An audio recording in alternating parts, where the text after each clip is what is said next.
Agora sim, né, pessoal? Chegamos, são 1h30, chegamos em Penitentes. É uma estação de esqui, só que no verão fica uma base aí para quem vai pro Aconcágua. Diz que é uma estação de esqui difícil.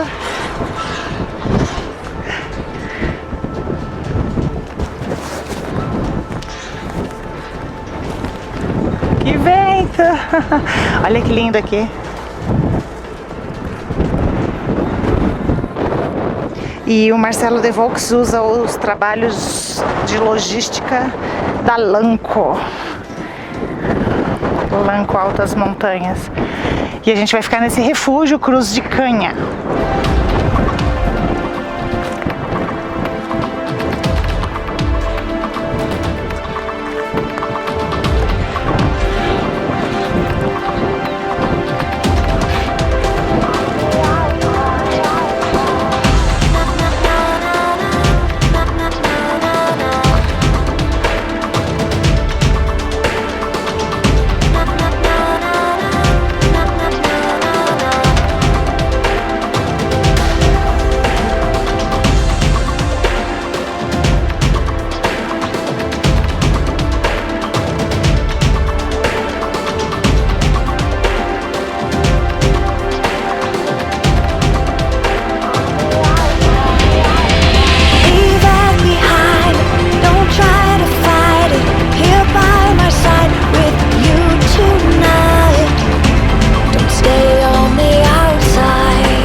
acabamos de chegar, 3h30 de caminhada até o cemitério.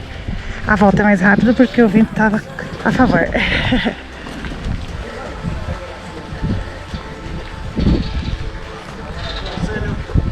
E a chuva chegando.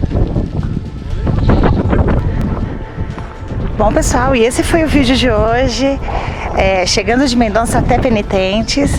Espero que vocês tenham gostado do vídeo. Se gostaram, curtam. Inscreva-se no nosso canal para curtir mais vídeos de trilhas e travessias pelo Brasil e América do Sul. Obrigado por ter assistido o vídeo até o final. E não vai embora ainda não. Vou deixar outros vídeos aqui do ladinho para você continuar acompanhando a gente. E para não perder os próximos dias de atualização desse canal, inscreva-se. Bom, eu vou ficando por aqui, mas a gente se vê andando por aí. Até! Tchau, tchau!